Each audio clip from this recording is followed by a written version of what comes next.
업계의 비밀 같은 느낌인데 다시는 업계로 못 돌아갈 것 같은 취업에 유리한 취업에 취업에 유리한 파트가 있어요. 그 파트에 사람이 비는 이유가 있죠. 이유가 있어요. 그게 정말 어렵잖아요. 물론 어렵지. 하지만 부잣집 부모님한테 다시 태어나는 것보다는 쉬워요. 아, 그 레벨인가요? 지금 우리가 대화해야 되는 레벨이 그 레벨인가요?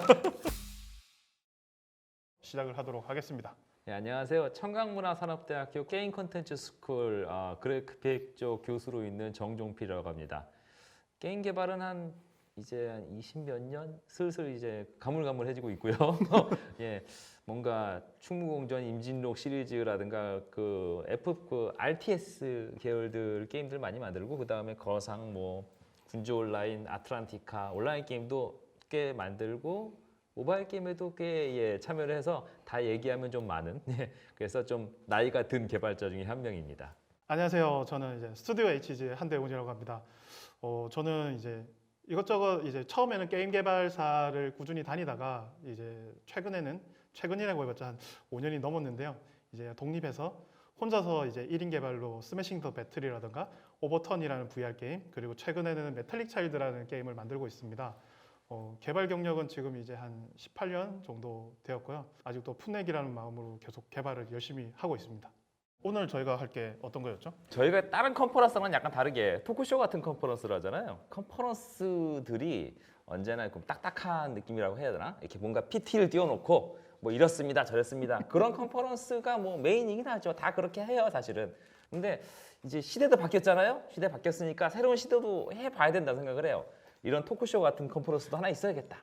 여러 가지 커뮤니티 활동을 하다 보면 많은 분들이 이제 개발자 지망생 분들이 질문을 엄청 많이 주시는데 그 중에서도 조금 재미난 질문들 그런 것들을 모아서 교수님과 제가 답을 하는 시간을 한번 가져봤습니다. 현업분들도 사실 질문을 되게 많이 해주셨는데 민감한 질문이 많아. 이렇게 되면은 맞아요. 예. 맞아요. 이거는 그것만으로도 1시간 얘기할 법한 질문들이 약간 위험한 질문들, 그런 맞아요. 것들이기 때문에 다시는 업계로 못 돌아갈 것 같은 위험한. 다시는 업계로 못 돌아갈 것 같은 질문들이 몇 개 있어서 그거는 제외하고 지망생 여러분들을 위해서 시작을 하도록 하겠습니다. 첫 번째 이제 질문입니다. 고2 학생입니다. 현재 대학교 진학에 대한 고민을 많이 하고 있는데요. 게임 개발을 취미로 하고 나름대로 실력도 있습니다. 게임 개발자는 실력이니까 대학을 안 가고 포트폴리오만 잘 준비하면 게임 회사에 취직을 할 수 있다는 이야기를 들었습니다. 청강대 교수님이 계셔서 묻습니다.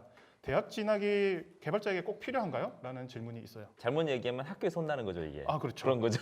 이게 대학 진학의 개발자이 꼭 필요한가? 필요 없어요. 꼭 필요한 게 세상에 왜 있어요? 세상에 꼭 필요한 건 없습니다, 여러분. 대학 교육을 받지 않았다고 게임 개발을 할 수 없다. 이건 말이 안 되죠. 근데 재밌는 건 있어요.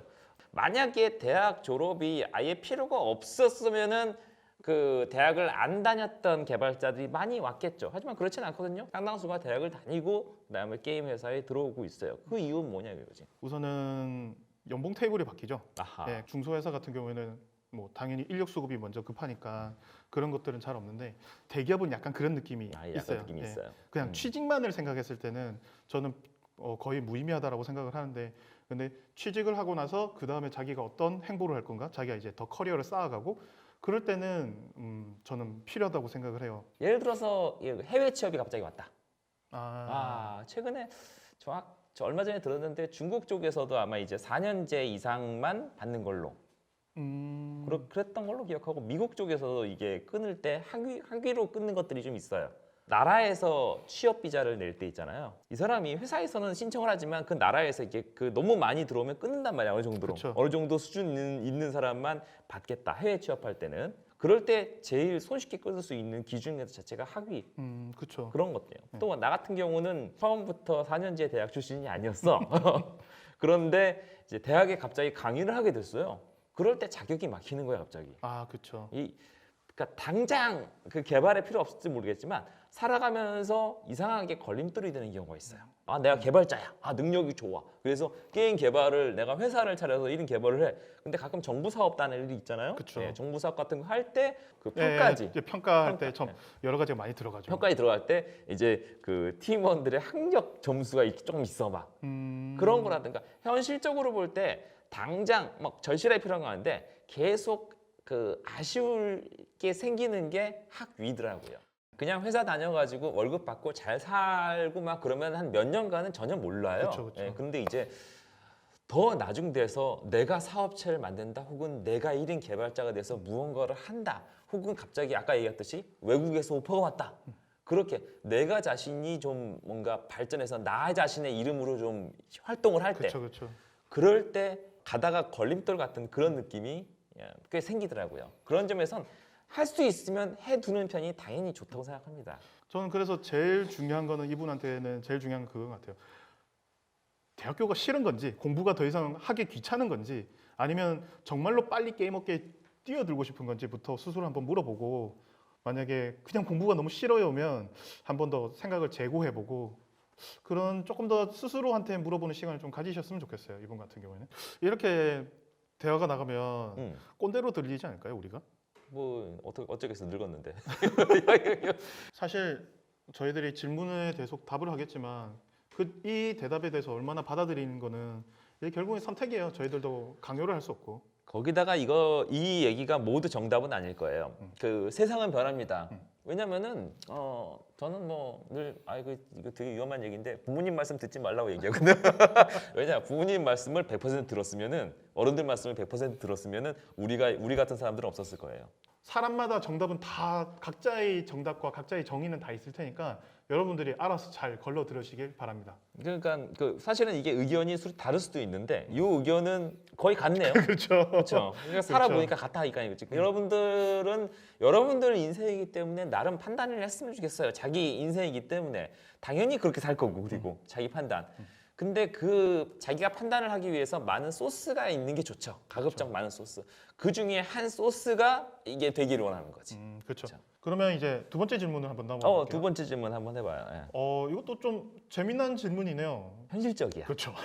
새 그래픽 카드가 나올수록 구형 제품군들과의 성능 차가 점점 벌어지는데 어느 쪽에 맞춰서 개발할지 고민해 본 적이 있으신가요? 라는 질문입니다. 고민해본 적이 있는 게 아니라 원래 직업이 이거 고민하는 사람이야. 그렇죠. 보통 이런 디테일한 질문을 잘 안 하긴 하죠, 보통은. 그렇죠. 이 정도 되면은 네. 게임 개발에 대해서 좀 많이 아시는 분이네. 예. 게임 쪽은 아시다시피 하드웨어 디펜던시가 강하죠. 우리가 TV나 그런 건 좀 달라요. TV는 뭐 그런 거 있잖아. TV가 막 4K고 막 3D고 뭐 그래도 그냥 방송 촬영을 그냥 저해상도로 찍으면 저해상도가 나갈 수밖에 그쵸. 없어서 그 발전의 한도가 좀 있어요. 근데 게임은 그냥 그 메인 하드웨어가 바뀌어 버리는 거야. 그냥 발전 속도가 어마어마하게 빠르기 때문에 거기에 맞춰서 또 돌아가는 게 확 다르기 때문에 하드웨어에 민감할 수밖에 없어요. 이쪽은. 그래서 저 같은 경우는 이쪽을 언제나 시작할 때부터 이걸 고려해서 해왔거든요. 그런 얘기 많이 하잖아요. 최소 지원 핸드폰이라는 얘기를 많이 하잖아요. 여기는 그래픽 카드라고 나와 있지만 거의 비슷한 얘기라고 생각을 해요. 그렇죠. 최소 지원 핸드폰이라는 건 사실은 그래픽 카드 얘기랑 거의 같아요. 거의 같죠. 은하 몇 은하폰. 네. 오케이. 그리고 어린 아이폰 이제 어린 아이폰. 최소 스펙 같은 걸 정해놓고 그리고 이 최소 이거에선 돌아가야 되고 그리고 이 정도 핸드폰에서는 아주 잘 돌아가야 돼. 라는 기준들을 나름대로 처음에 다 세우고 개발을 하잖아요. 난 여기서 갑자기 다른 이슈가 생각나네. 네. 최소 사양의 기준이란 게 뭐예요? 그렇죠. 이게 사람마다 다르죠. 사람마다 이게 달라. 팀마다 다르죠. 회사마다 팀마다. 달라. 예. 저는 이게 생각보다 혹독하군요. 그렇습니다. 제가 세운 최소의 기준이었는데 그래요? 해봐요. 저는 어떻게? 30프레임. 네. 30프레임으로 돌릴 수 있는 가장 낮은 하드웨어를 최소라고 생각하는군요. 네, 저는 그렇게 생각하는 편이에요. 어. 저는 액션 게임을 만드는 사람이기 때문에 30프레임 최소 60프레임이 나와야 되긴 하지만 이게 어차피 책으로 돼 있는 것도 논문도 있는 것도 아니고 법으로 돼 있는 것도 아니거든요. 그래서 나는 켜지기만 하면 그거는 너무했다. 아니 할 만큼은 했다 이거야. 할 만큼은 했다 이거죠. 물론 플레이가 되면은 좋은데 일단 켜서 나는 10프레임만 나와도 라는 그런 느낌이었어요. 근데 이게 게임이 액션 게임인 그렇죠. 사람이랑 약간 다른 뭐 턴제 만드는 사람이랑 다를 수밖에 없어요, 이 기준이. 그래서 이 기준은 절대적이진 않아요. 처음에 만들 때 이제 이거 하는 법은 있어요. 처음에 만들 때 우선 그 기준을 정한 사람이 있어야 돼. 회사의 기준. 이런 철학이 있어야 돼. 기본으로. 최소는 이것이고 권장은 이것이다라는 기준을 정해야 돼요. 먼저. 이게 철학부터 정하고 와야 돼. 그다음에 우리 게임이 얼마나 오래 만들 것인가. 그렇죠. 그렇죠. 엄청 중요한 일이죠. 엄청 중요해요. 예를 들어 지금 만들기 시작한다 생각해 봅시다. 우리 게임은 얼마나 걸릴까? 한 1년에서 2년 걸릴까나? 2년 후엔 과연 무슨 폰이 나올까요, 여러분들? 2년 후엔 지금 폰보단 2배 성능은 나오고 해상도도 글쎄 지금은 좀 애매하긴 한데 거의 이제 커지는 분위기라 이런 식으로 얘기를 해야 돼요. 이런 식으로 얘기해서 2년 후 생각하면 지금 최상위 폰에서 그 약간 중간 상으로 돌아갈 정도의 느낌으로 만드는 게 어떨까? 뭐 이런 식으로 예측을 할 수밖에 없거든요. 이게 하드웨어는 물론 이게 많이 관심을 가지고 조사를 해야겠지만 미래는 어떻게 알아요? 갑자기 누가 나와서 이상한 기기를 만들지? 한 2배 성능이 나오는 폰이 나올 것이다라는 예상을 했어요. 그런데 실제로 나온 걸 보니까 오라 해상도만 올라가고 그래픽 카드랑 사양은 1.2배 정도밖에 안 올라갔어요. 그런데 우리는 너무 무겁게 만든 거지. 그렇죠. 너무 무겁게 만들게 되면 그때는 개발팀에서는 어떻게 하나요? 정말 좋은 질문이에요. 마치 내가 우리 짠 것처럼 정말 좋은 질문이야. 짜진 않았는데. 전혀 우리 짠 적이 없어. 네. 오늘 아침에 그냥 처음 만났을 뿐인데 네. 정말 좋은 질문이에요. 만약에 그럴 때는 여러분 이게 갑자기 어깨의 비밀 같은 느낌인데 되게 중요한 그 힌트가 하나 있어요. 올라간 걸 내리는 건 쉬워요. 그렇죠. 제거하면 되거든. 근데 이게 만들어 보고 났더니 너무 낮은 거야. 낮은 건 올리는 건 안 돼요. 그건 다시 만들어야 돼요. 100폴리곤으로 막 1000폴리곤을 만들었어. 근데 지금 수준의 폰에서 보면은 말도 안 되게 낮은 거야. 그렇죠. 그러면은 얘를 자른다고 갑자기 퀄리티가 좋아지는 게 아니에요. 그렇죠? 다시 만들어야 돼요. 그래서 이 질문에 이제 간단하게 답을 드리자면 당연히 다 고민을 하고 있고 최저 사양, 권장 사양 같은 것도 다 예측을 하고 개발을 한다 정도로 생각을 해주시면 될 것 같아요. 회사에서 지금 이 수준으로 딱 얘기해요. 딱 이 수준으로 얘기해서 2년 후에 어떨 테니까 우리 기준을 뭘로 잡자. 근데 몰라요, 하드웨어는. 근데 진짜. 워낙 발전 속도가 빠르기 때문에 그쪽을 대충 예측하고 가는 쪽이 수밖에 없어요, 사실. 그렇죠. 다음 질문입니다. 저는 고2 문과생인데 게임 개발 쪽 진로를 희망하고 있습니다. 주변에서는 왜 물리가 필수이고 할 거면 이과 쪽으로 가야지 물리를 듣지 않고 문과로 갔냐고 많이들 하시는데 그게 그렇게 중요한 부분인가요? 라는 질문하셨어요. 근데 이분이 얘기하는 게 조금 그 한계가 있는데요. 왜냐면은 프로그래머인지 그래픽인지 얘기 안 했거든. 그렇죠. 만약에 저런 질문일 수가 있어요. 왜 물리가 필수냐? 저것도 예를 들어서 이분은 그래픽인데 예를 들어서 네. 주변의 어른들이 물리를 해야 된다. 응? 뭐 프로그래밍 해야 된다. 이렇게 했다면은 이해가 가요. 그렇죠? 그래픽이면 꼭 물리하실 필요 없는데요. 프로그래밍이랑 얘기가 좀 다르지. 그러면 프로그래머라면 이과에서 조금 공부를 하는 게 좋다라는 말씀이시죠? 그래서 저는 기본이라고 생각을 하긴 하는데 어떻게 생각하세요? 저도 갈 수 있으면 이과가 좋은 것 같아요. 이과가 좋은 것 같고. 그렇죠. 그래픽이라면 미대 가는 게 좋지 않겠냐라는 얘기를 듣는 거랑 비슷한 느낌? 그렇죠. 약간 어떻게 보면 약간은 좀 뻔한 얘기긴 한데 그러면 만약에 미술을 하시는 분, 아트 쪽으로 하시는 분이다 하면 대학을 어떤 과를 가면 좋을까요? 꼭 게임 쪽으로 가야 된다고 얘기하진 않을게요. 게임과 말씀하시는 거죠? 게임과로 오면은 장단점이 있어요. 게임만 공부할 수 있습니다. 게임만 확실히 공부할 수 있고 이게 저희 과 같은 경우는 게임 그래픽만 공부도 할 수 있게 돼 있으니까. 근데 예를 들어서 그렇게 좁게 배우는 것이 과연 도움이 되느냐? 도움은 되죠. 일단 당장은 도움이 되죠. 근데 예를 들어서 미대로 가서 넓게 배우는 것도 다른 의미에서 도움이 돼요. 또. 예. 나중에 게임 회사에서도 지금 요구되는 게 지금 당장 취업할 때는 3D 모델링을 해, 원활을 그려 이런데 이제 나중에 올라가면은 앞으로의 이 미학적인 관점에서의 새로운 도전은 무엇인가 이런 걸 논해야 될 때가 있거든요. 사실은 배워보는 것 자체가 넓게 배우는 것 자체가 굉장히 긍정적이에요. 게임 업계의 특징이기도 해요. 게임이라는 것이 꼭 3D로 만들어져야 되고, 그렇죠? 모델링이 돼야 되고, 그 다음에 반드시 폰에서 돌아가요. 이게 게임이 다가 아니에요, 그렇죠? 미래에는 막 수채화 같은 게임이 갑자기 나올 수도 있고 그런 도전은 계속 받고 있거든요. 그럼 서양학과 다니는 친구들이 가끔 3D 하면은 어마어마한 게 가끔 나와요. 되게 신기한 게 나와. 그렇죠. 물론 그 친구들은 이제 서양화에서 3D 배우진 않으니까 따로 공부해야 되는 귀찮은 점이 있었는데 좀 돌아서 오게 되는 거죠.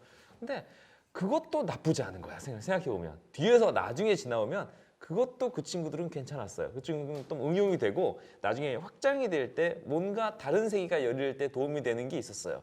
그래서 이 문제에 대해서 얘기하자면 사실 어느 정도 자신이 깊게 공부를 하느냐에 달려 있는 것 같아요. 결국에는 뭐 사실 물리를 몰라도 게임을 만들 수는 있긴 해요. 만들 수 있어요? 예, 요즘엔 워낙 엔진이 좋으니까. 그렇습니다.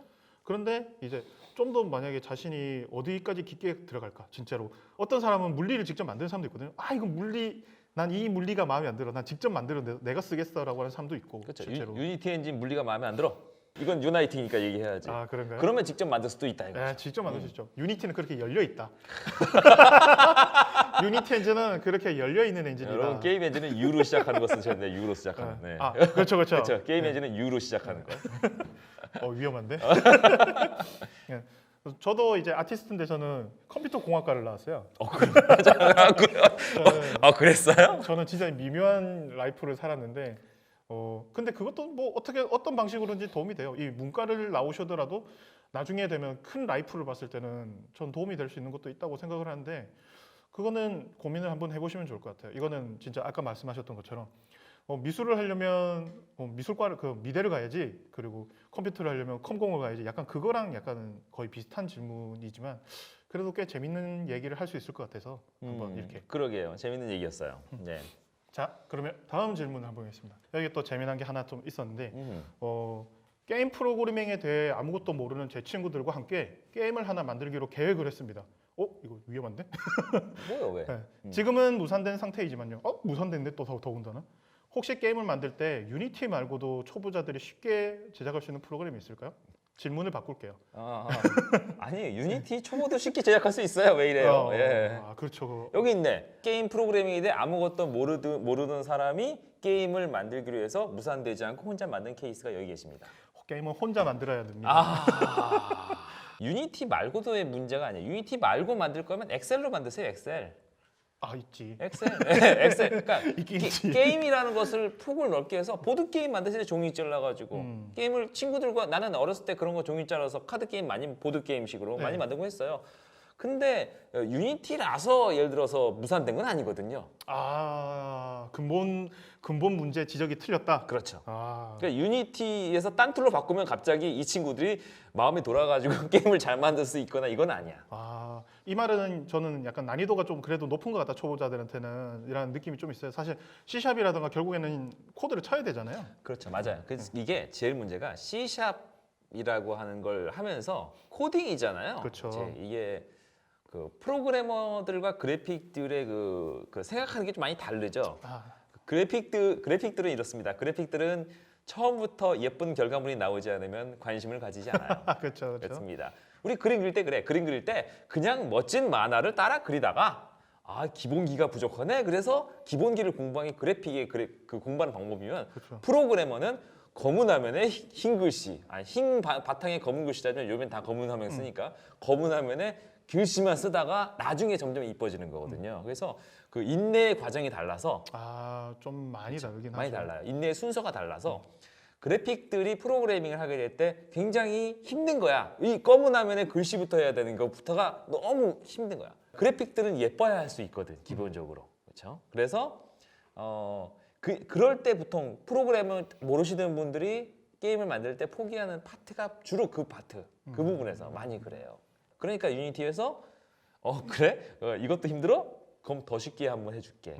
라는 걸 만든 거지. 뭐지? 볼트였나요? 볼트. 네. 그래, 볼트. 원래는 유니티 어셋 스토어에 있었던 어셋 스토어에 있었어요. 어셋 스토어에 있었던 흔히 이제 얘기를 하자면 비주얼 스크립팅 하는 도구 툴이죠. 이제 코드를 이제 노드를 연결하는 방식이라서 이게 박스 같은 거 몇 개 불러가지고 이렇게 선을 이어서 그렇죠. 하는 방식인데. 그러니까 이게 비주얼 스크립팅이라는 게 이게 요즘에 참 그 유행인 것 같은 느낌이에요. 대세인지는 모르겠어요.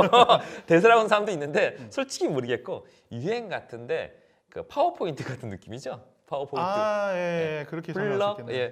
블럭 이렇게 연결, 예. 드래그해서 연결. 정말 코딩 필요 없이 블럭 꺼내놓고 드래그해서 하면 되니까 이게 더 쉬워 보이는 거야. 그렇죠. 커다란 유혹이죠. 네. 그렇죠. 그리고 실제로 쉽지 않나요? 그렇게 하면? 우선 접근성은 확실히 높아지는 것 같아요. 접근이 쉬울 수밖에 없는 게 옛날에는 뭐 하려면은 막 저기 그 업데이트해서 구문해서 뭐 이니셜라이즈 어쩌고저쩌고 뭐 하고 막 코드를 치고 가뜩이나 영타도 느린데 그런데 어쨌든 블럭을 꺼내서 이렇게 레고 조립하듯이 하면은 뭐가 된다는 데서 굉장한 매력을 느껴서 접근하게 만드는 거죠. 표랑 그래프는 완전 다르잖아요. 그런 느낌인가? 예.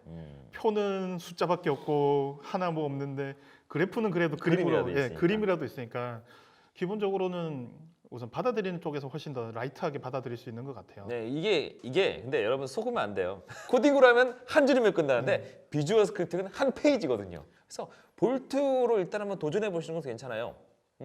튜토리얼 자체가 아직까지 많진 않아요. 아직까지 엄청 많지는 않은데 그래도 꽤 생겼으니까 그쪽으로 도전해 보시면은 재미는 느낄 수 있을 레벨까지는 갖추지 않을까. 충분히 갈 수 있죠. 예. 근데 이번엔 아예 유니티가 인수를 해서 자기네들 이제 내부 프로그램처럼 이제 사용할 수 있게 됐으니까 아마 지속적인 이제 지원도 있을 거라서 지금은 이제 추천을 해드릴 수도 있을 것 같아요. 그러겠네요. 유니티에서 앞으로 계속 이걸 갖다가 발전시켜 나갈 거니까. 그렇죠. 지금 만약에 어려우신 분들은 볼트로 도전해 보시는 거 저는 추천입니다. 저도 추천드립니다. 나도 해봐야겠네. 이건 너무 자, 그러면 계속해서 다음 질문으로 넘어가 보겠습니다. 여러 가지를 공부 중인 지망생입니다. 현재 가장 사람이 부족한 개발 분야가 어디인가요? 어느 분야가 취직에 유리한가요? 아, 이거는 상당히 어떻게 보면 돌직구스러운. 그러니까 이 질문 보면 되게 가슴이 아파요. 그러니까는 지금 게임을 만들라는 즐거움보다는 돈을 벌어야 한다는 압박감이 느껴져서 분명히 이 업계 쪽에서도 사람이 없는 쪽은 있어요. 네, 취업에 취업이 유리한 파트가 있어요. 근데 그 파트가 있는 이유가 다 있어요. 그 파트에 사람이 비는 이유가 있죠. 이유가 있어요. 그게 문제야. 그게 안 쉽거든 그쪽이. 그쪽이 접근하기가 어렵거든. 배우기도 힘들고. 대부분 그런 얘기를 할 때 그걸 가르쳐 주는 곳이 없는 경우가 좀 있죠. 없어요. 네. 그래서 문제죠. 굉장히 고급 기술들이 필요한 곳은 사람들이 많이 부족하긴 해요. 근데 이거는 알아야 되는 게 어느 회사든 일정 수준 이상을 원하다는 거지. 그러니까 이 분야가 유리하다고 다 통과되는 건 당연히 아니에요. 그렇죠. 일정 수준의 허들이 높아요. 문제는 그게 문제야. 그러니까 그 힘들다고 하는 그 원화 쪽 취업하는 친구들도 제 학생들 중에서 있어요. 네. 그 힘들다고 하는데 신입으로 톡 들어가. 왜 들어갔을까? 잘하니까. 이게 아니 잘하거든 진짜. 근데 게임 업계 쪽은 쉬워요. 생각보다 쉬워. 왜냐? 지금 현업 레벨까지 만들면 되거든. 그게 쉬운 건가? 적어도 눈에 보인다는 건 쉬워요. 그러니까 내가 그때 약간 그런 얘기했어. 퀄리티만 높이면 되잖아요. 네. 그래서 이거 쉽잖아요. 그게 정말 어렵잖아요. 물론 어렵지. 하지만 부잣집 부모님한테 다시 태어나는 것보단 쉬워요. 아, 그 레벨인가요? 지금 우리가 대화해야 되는 레벨이 그 레벨인가요? 게임 쪽은 의외로 실력 위주라서 그렇죠. 예, 내가 저 이상을 할 수 있으면 된다가 상대적으로 보여요. 그래서 그 기준은 그 기준이 꽤나 클리어하게 보이는데 단점은 지원하는 사람도 그게 다 보인 채 지원한단 말이지. 그래서 내 수준을 갖다가 내가 객관적으로 볼 수 있어야 되고 혹은 다른 사람 의견을 들어서 이게 내 수준이 높아지는 게 가장 먼저지. 네. 빈 곳을 찾는다고 해서 갑자기 유리해지거나 그런 일은 별로 없다는 거죠. 원하는 정보를 드리자고 하면 뭐 TA라든가 테크니컬 아티스트라든가 아까 뭐 퀄리티를 책임지고 아까 우리가 얘기 나눴던 그런 최소 사양 뭐 그런 사양을 얘기할 수 있는 사람, 이제 그래픽의 퀄리티를 책임지는 사람. 근데 이제 TA가 또 뭔가 전문 교육기관이 있는 것도 아니잖아요. 원화 쪽은 사실 학원이라든가 여러 군데 많지. 배울 수 있지만, 근데 뭐지 지금 이 질문을 주신 분 들어보셔서 알겠지만 쉬운 일 아닌 것 같잖아요. 딱 봐도 안 딱 쉬워. 봐도 쉬운 일이 아닌 것 같잖아요. 그걸 신입이 어떻게 해라는 말이 나올 정도인데 사실상 신입이 하는 케이스는 좀 많이 드문 케이스이기도 하고요. 사실 회사 내에서 이제 이것저것 누군가가 열받아가지고 이것저것 하다 보니까 그때 갑자기 전직 갑자기 우리잖아. 네, 그렇죠. 네. 그 갑자기 게임에서 직업이 바뀌는 느낌으로 팀 바뀌는 경우는 꽤 있는데 그러니까 이런 직종들이 지금 업계에서 그 부족하다고 하는데 취업에 유리하냐고요? 그래요. 그런 부분장은 취업에 유리합니다만 신입이 공부할 곳은 없습니다. 해석하기도. 그게 너무 슬프죠. 그렇습니다. 그리고 조금 이제 정보랑 다르게 좀 얘기를 하자면 너무 슬프게도 저는 요즘에 슬프다는 표현을 쓰는데 게임업계는 계속 공부를 안 하면 안 되는 곳인 것 같아요. 왜냐면 너무 기술지향적인 요소들이 많기 때문에. 그래서 자기가 즐거운 걸 안 하면 너무 힘들어요. 네, 그렇습니다. 너무 힘들어요. 실제로 아, 억지로 안 하셨으면 좋겠어요. 좋아하는 걸로 어떻게 해서든 들어가셔서 그 좋아하는 거를 꾸준히 오래 하셔서 게임 개발을 오래 하셨으면 좋겠어요. 게임 개발을 즐겁게 오래 하실 수 있으면 저는 좋을 것 같습니다. 그런 느낌이네요. 그러니까는 되게 힘들어하는 느낌이 그렇죠, 들기 그렇죠. 때문에 취업이 목표라면은 이 업계는 힘들다라는 아, 말씀을 하시는 거죠. 왜냐면 취업하고 나서 끝이면 좋은데 그렇죠. 그때부터가 시작이거든. 여기 질문들이 가끔씩 취업만 하면 어떻게든 되지 않을 건데 사실 취업은 이제 시작인 거잖아요. 그냥 대표 터놓고 얘기할게요. 나이 40에 새벽에 프로그래밍 학원 다녀봤어요. 저 대학원 졸업이 서른 후반에 했어요. 이게 공부 안 하면은 그냥 진짜 퇴물 되겠더라고요. 아 진짜 퇴물되죠. 네. 너무 무서워요. 이 업계의 가장 큰 단점 재밌는데 힘들어요. 근데 또 트렌드는 또 쫓아야 돼. 미치겠어요. 네, 기술도 네. 쫓고 트렌드도 쫓아야 돼. 뭐 이런 게 다 있어. 재미는 있습니다. 그러니까 재미있지 않으면 못하는 업계이기도 해요. 진짜 재미없으면 이분 같은 경우는 현재 사람이 부족한 개발 분야를 따지면 실력이 어느 일정 수준이 되는 사람은 부족합니다. 그쵸. 현재 업계에서는 계속 사람 부족하다고 연락이 와요.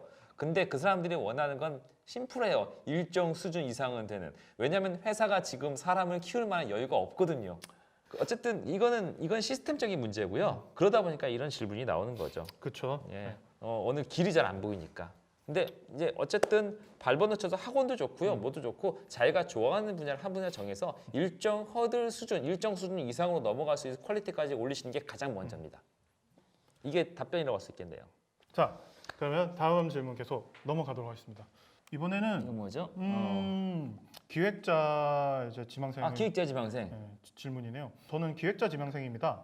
학교 프로젝트에서 쉐이더를 직접 만들거나 유니티 업데이트 세션을 즐겨보는 기획자인데요. 게임 회사에 들어가서 기획자가 게임의 디테일한 부분, 뭐 기술적인 부분들에 대해서 알고 있거나 관심 있는 티를 내면 불편할까요? 기획자는 게임의 기술의 어느 부분까지 관여할 수 있을까요? 라는 질문입니다. 와 이거는 네. 한번 나쁜 경험이 있었을지도 몰라요. 이거 화를 낸 거지. 야 이씨 네가 왜 이거를 해? 막 이런 식으로 그런 느낌으로. 야 이거 이렇게 하면 되는 거 아니야? 하면 이제 프로그래머가 그러면 예. 네가 하던 거. 더군다나 이제 지망생이니까 아마 학생일 테니까 더 학생 프로젝트는 그런 게 있어요. 학생 프로젝트는 상하 관계가 없으니까 그렇죠. 이제 좀 막 하는 느낌이 없잖아 있죠. 좀 편하지 어떻게 그렇죠, 보면. 그렇죠. 그래서 서로 조심할 수밖에 없어요. 오히려 조심하게 돼요. 알고 싶거나 관심 있을 티를 내면 불편하다? 아니요, 무슨 소리예요? 오히려 알고 있고 관심 있어 줘야 불편을 안 줄 수 있습니다. 그게 그 경계를 명확히 알 수 있거든요. 네. 저는 그게 가끔 얘기를 해요. 그래픽 기획자인 친구들 있잖아요. 기획자인 친구들은 학원에서 따로 공부하기 힘들어요. 학원에서 배우게 되면은 기획서 쓴 건 배우잖아요. 근데 진정하게 기획을 공부하려면은 프로젝트를 해봐야 되거든. 그렇죠. 저는 그 기획자들한테 용기를 줍니다. 뭐라고요? 팀원들의 눈물이 네 교육이다. 사실 폐를 끼쳐야 돼요. 기획자는 어쩔 수 없이 공부가 그 팀원들한테 어느 정도 폐를 끼칠 수밖에 없는 공부인 것 같아요. 솔직히 말하면. 우선은 만들어봐야지. 그렇지. 실수를 안 하고 어떻게 공부해. 그러니까 이렇게 조언을 준다 하더라도 실수는 할 거예요. 그런다고 실수를 너무 두려워하지는 않았으면 좋겠어요. 불편하다면 저쪽이 또 불편하다고 얘기를 하고 서로 이건 기분 나빴다. 이렇게 얘기할 수 있는 관계가 되는 게 좋은 공부라고 생각해요. 공부에서. 근데 그러려면 알아야 돼요. 그리고 그렇게 신뢰를 안 저지르기 위해서라도 알아야 돼요. 그렇죠. 정확한 용어를 쓰는 것, 정확한 개념을 알고 있는 것을 이용해서 상대방 입장을 존중해 줄 때 그 용어를 쓸 수 있거든요. 그렇죠. 예, 사실은 기획자야말로 넓게 알아야 된다고 봐요.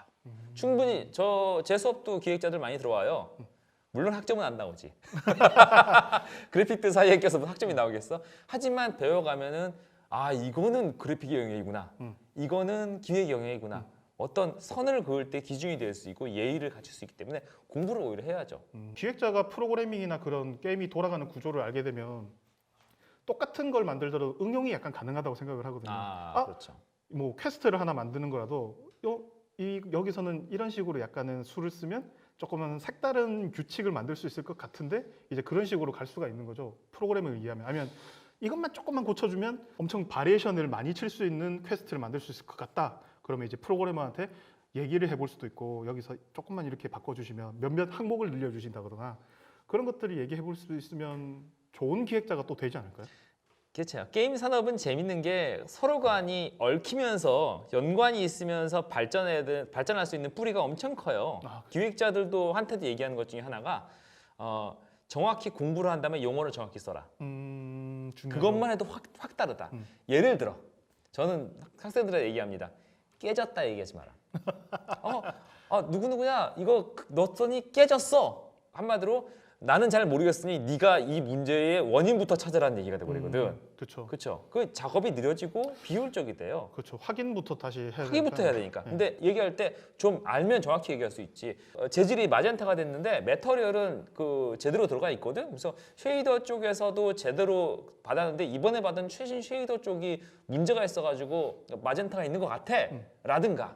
아니면 오류 메시지 받는데 어느 부분에서 UI 쪽에서 클래스가 좀 잘못 받아가지고 되는 것 같아. 이렇게 얘기만 해도 훨씬 빨라지거든요. 맞아요. 그렇죠. 맞아요. 확 달라져는 깨졌다 그렇게 얘기하면 곤란하고 그래서 알아야 된다고 봐요. 프로그래밍하다가 좀 더 다양한 분야에 대해서 알게 되면 이런 부분에서 자기가 좀 더 잘 쓸 수 있겠죠. 그래서 그렇죠. 자기 발전에도 훨씬 좋은 것 같아요. 이런 서로 간의 연관적인 지식으로 만들어진 매체다 보니까 재밌는 짓이 많이 돼요. 예를 들어서 저는 기획자들 앞에서 얘기할 때 저거 당신이 기획서에 100만 대군이 몰려온다. 9글자 썼다. 네. 9글자 쓴 거야. 당신은 9글자만 쓴 거지. 하지만 그때부터 문제입니다. 그래픽이 100만 개의 모델링을 해야 되냐? 프로그래밍이 100만 개를 인스턴싱으로 카피해야 되냐? 이건 얘기가 달라지는 거죠. 완전 다른 그쵸? 얘기긴 하죠. 근데 그거를 얘기했거든요. 결국엔 모여서 얘기할 거예요. 그래서 다 모여서 100만 대군 어떻게 만들 건데? 이렇게 얘기했거든요. 거기서 기획자들은 나는 던졌으니까 뭘 할 수 없거든요. 그렇죠. 그래서 서로 얘기할 수 있는 지를 가지려면 공부를 해둬야 돼요. 물론 여기서 조심해야 되는 게 아는 체를 해서 무시하면 곤란합니다. 이런 건 필요하죠. 예의가 필요하다. 이런 건 사회성이고 대학 가서 배울 수 있겠네요. 예. 과연. 다음 질문으로 계속 넘어가겠습니다. 이번엔 질문은 유니티로 게임을 개발 중인 지망생입니다. 두 분 모두에게 질문 드리고 싶습니다. 게임 개발 혹은 게임 관련 직업을 하시면서 스스로 가장 멋졌다 혹은 대견하다 이 맛에 개발하지 라고 생각했던 순간이 언제인지 궁금합니다. 이게 쉬우면서 너무 어렵다. 이거는 맨 처음엔 저거였어요. 맨 처음에는 네. 내 게임을 하는 걸 보는 게 너무 좋았어요. 돌아가는 그 자체. 그러니까 네. 처음에는 내가 만들었을 때 돌아가는 거가 좋았고 그 다음에는 뭐 PC방을 가든 어딜 가든 그 게임을 하고 있는 거야. 불특정 다수가 모르는 사람인데 내 게임 하고 있는. 지금 같은 경우죠. 지하철 탔는데 핸드폰에 내가 만든 그래픽이 나오는 예를 들어 내가 만든 그 데이터 나오는 게임을 하고 있는 거야. 그럼 분명히 어떻게 할 것 같아요? 뒤에 서성인다? 그쵸. 보면서 견눈질하면서 되게 막 기분이 좋아요. 그거 보고 그것만 봐도 기분이 좋고. 엄청 좋죠. 이제 한 10년, 20년 되니까 그 다음부터는 그치. 내 동료들이 잘 되는 걸 보는 게 너무 좋아요. 동료들이 잘 먹고 잘 사는 게 되게 좋아요. 이게 속물이 됐는지 이게 더 좋았던 게 10년 전 사진을 뒤져보면서 그 사람들이 지금도 업계에서 안 떠나고 계속 개발하고 있다는 게 난 너무 행복하고 좋았어요. 그 다음 레벨로 한 20년 차쯤 되니까 이제는 이 게임을 만들고 싶은데 어떻게 해야 될지 모르는 친구들을 가르쳐서 그 친구들이 취업해서 자기 게임 자랑할 때 그걸 보는 게 너무 좋아. 엄청 뿌듯해하셨죠. 엄청 좋아요. 막 내가 자랑하고 다니잖아요. 네. 내 제자가 이번에 취업을 해서 이걸 만드는데 그러니까 이제는 누굴 도와주는 게 더 즐거운 시기가 된 거야. 이 3기예요. 3기. 1기, 2기, 3기. 경지가 올라가셨네요. 진짜. 몰라. 요즘엔 그래요. 요즘에는 그래서 남들이 잘 되는 거 보는 게 좋네요. 대단하신데. 근데 이건 오래된 거고 여러분들은 처음 만들 때는 자기가 만든 게임을 누가 하는 게 굉장히 좋을 거예요. 너무 좋을걸요? 그 반면 전 너무 속물적인. 그래요? 어디 해봐. 저는 이제 현재는 혼자 만들고 있으니까 옛날에 이제 회사 다닐 때는 거의 비슷한 것 같아요. 제 게임 리소스가 올라가서 이제 판매 가 되고 있을 때, 아 여기는 회사원 입장이구나. 오케이. 예. 저도 회사 다닐 때는 그런 게 좋았어요. 내 게임 리소스가 올라가서 예. 이제 펫 같은 거 이제 그렇죠. 만들면 이쁘지. 펫 같은 거는 어떻게 보면 직접적으로 바로 매출이랑 영향이 되는 거니까 아. 예, 옛날 얘기예요. 2000년대 초반 얘기인데 그런 거 보면 참 너무 뿌듯하고 사람들이 마을 이제 MMORPG 공간에 들어가 보면 사람들이 내가 만든 거를 타고 있고 그렇지, 그러면 그렇지. 참 뿌듯하고 그게 참 행복했었는데 이제 저도 게임 개발 좀 오래 하고 이제 혼자서 지금 게임을 만들고 이런 개발자 있으니까, 되니까. 예. 아 유저들의 사랑은 판매량이다.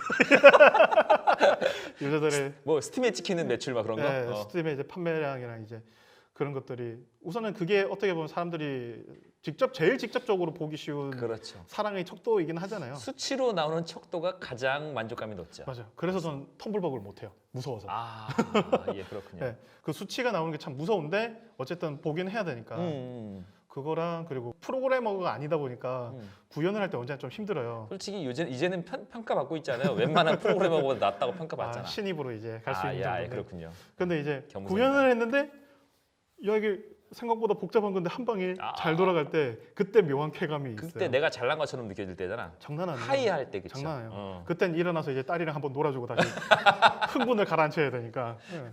그렇게. 네, 그렇게 하고 그리고 이제 저랑 전혀 상관이 없는 그런 커뮤니티에서 저를 모르는 사람들이 내 게임을 칭찬을 하고 있을 때 그렇죠. 그걸 보고 있으면 이제 엄청 뿌듯하죠. 그렇죠. 이제 어쩔 수 없이 저는 1인 개발자다 보니까 게임이랑 저랑 어떻게 보면 거의 모라일체라고 해야 되나요? 그렇죠. 걔가 내가 되고 내가 걔가 되는 약간 그런 느낌이라서 게임이 그런 식으로 칭찬을 받으면 제가 직접 칭찬받는 느낌이 들어서 내 자식 같은 느낌이. 맞아요. 거죠. 자식이죠. 자식. 이번에 거의 만든 그 메탈 차일드의 로나는 거의 딸이잖아요.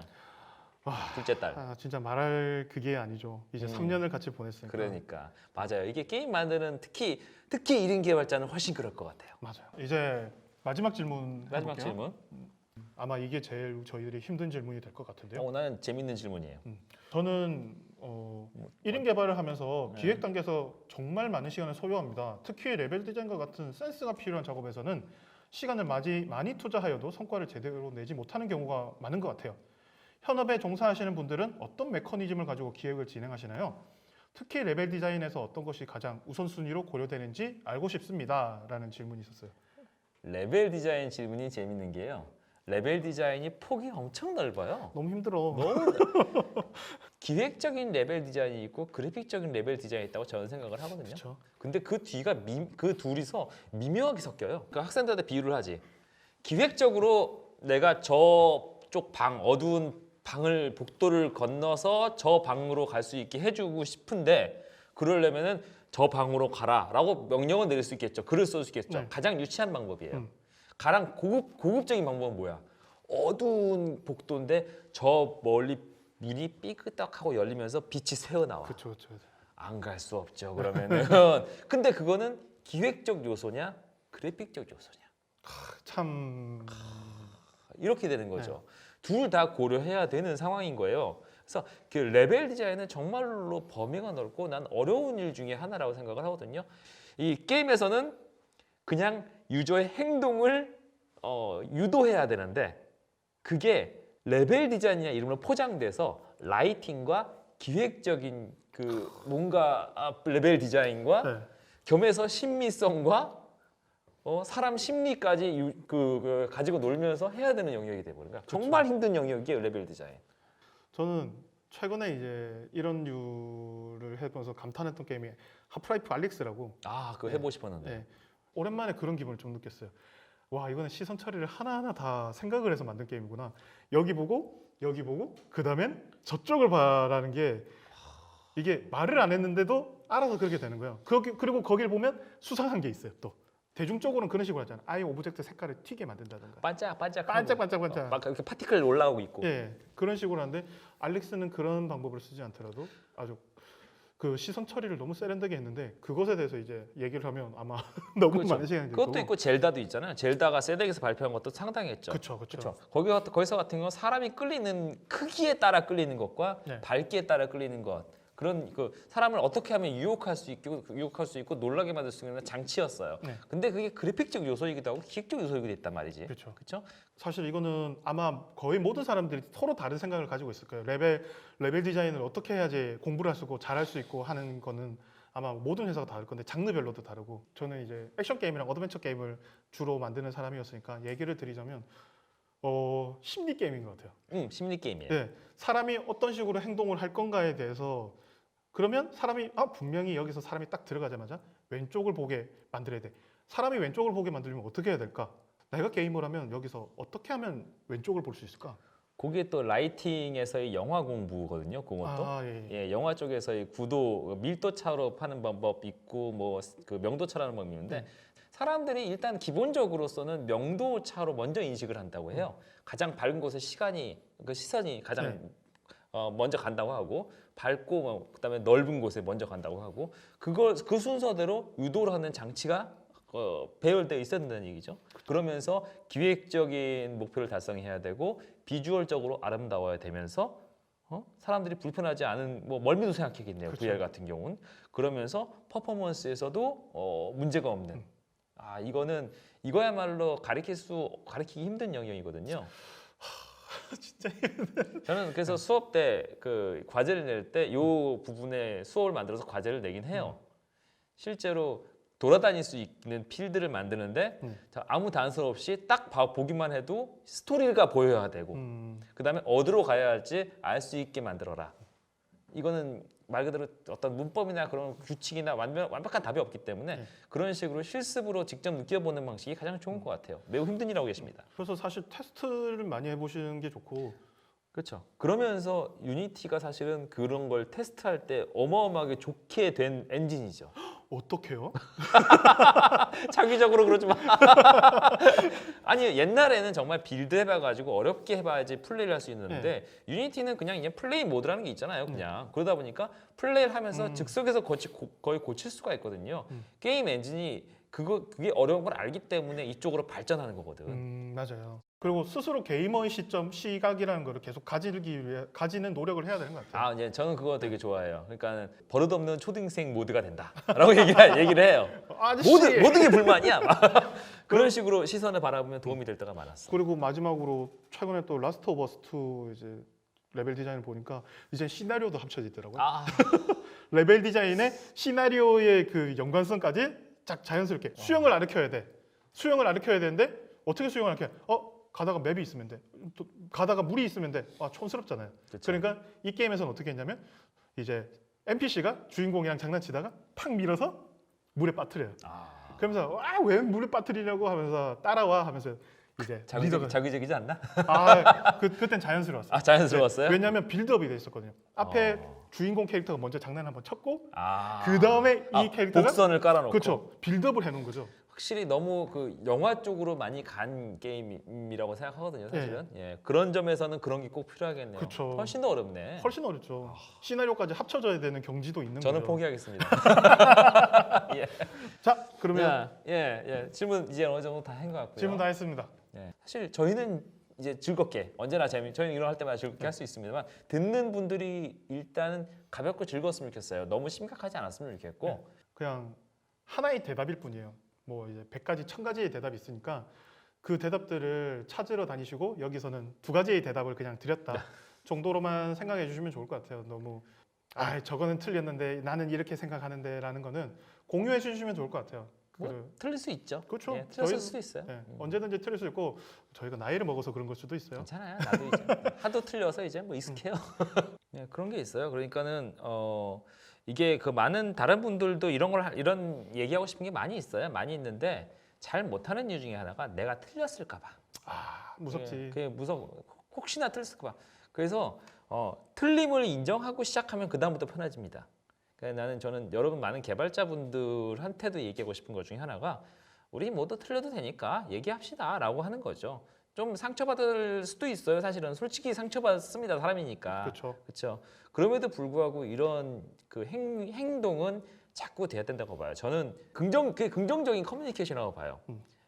내가 가지고 있는 걸 갖다가 얘기를 하면은 저런 정도도 있구나. 긍정적으로 봐야 딴 사람도 또 얘기를 하죠. 맞아요. 그래서 나는 다른 생각을 가지고 있는데라고 얘기하면 좋을 것 같아요. 이게 어떤 산업이 이루어지려면 전수가 이루어지고 물러나는 시스템이 일어나야 됩니다. 하지만 이 업계는 너무 어려워서 아직 이 사이클이 만들어지지 않고 있어요. 저는 이 사이클을 만드는 이 그 행위 중에 하나라고 생각을 하거든요. 우리가 알고 있는 것을 신입들한테 경험을 전수해주고 요령을 얘기해주고 내 생각을 얘기해주고 그리고 신입들은 그걸 받고 회사에 들어와서 다시 나중에 경험을 쌓고 또 전수해주고 이런 사이클이 이루어질 수 있으면 좋겠고 이런 좀 새로운 시도 같은데 이런 것들이 그 사이클에 작은 도움이 됐으면 좋겠다는 생각입니다. 같이 토론을 해요. 토론을 하고 서로 맞고 틀린 얘기는 없다고 생각을 하니까 토론을 할 수 있는 분위기가 되면 좋겠습니다. 자, 그러면 교수님, 저희가 이제 슬슬 끝내야 되는 시간인 것 같아요. 그렇군요, 벌써. 예. 자, 그러면 마지막으로 인사를 하고 이제 아이돌 스타일로 이제 인사를 하고 도대체 그놈의 아이돌 스타일이 뭐야? 아이돌 스타일로 인사를 하고 뭐 이렇게 해야 되는 거야 이거? 인사하고 예. 두 손. 알겠죠? 자, 시작. 하나, 둘, 셋. 감사합니다. 자, 안녕. 다음에 봬요. 다음에 봬요. 네. 아, 끝내줘. 어색하다. 어색하고 좋네요. 아, 좋네요. 엔진은 유니티. 그렇지. 엔진은 유니티입니다.